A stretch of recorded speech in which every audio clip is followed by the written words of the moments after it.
شکوه می داری مرا با مردم آزاری چرا؟ من چه کردم با منت این گونه سرداری چرا؟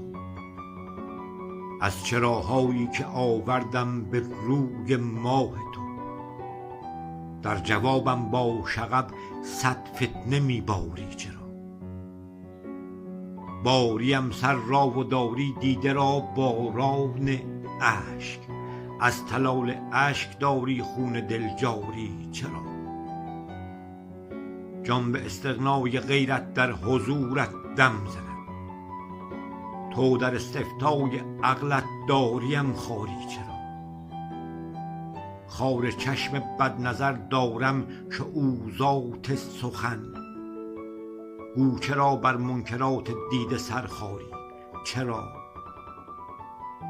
در عجبهای سرت می پروری جانم به غم، در غم مبهم دل خونینم افشاری چرا؟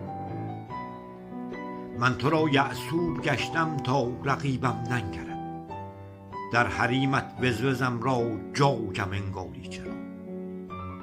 دست از خود شستم تا کم کند از دیدنت آن رقیبم، ما غریبم باز پنداری چرا؟ نیش بر جان غریبه میزنم تا مرگ خود، جهد میبینی ولی از عهد بیزاری چرا؟ من نزارم از تو و آزار جان زار من، از حضور بیگزندم گو چرا زاری چرا؟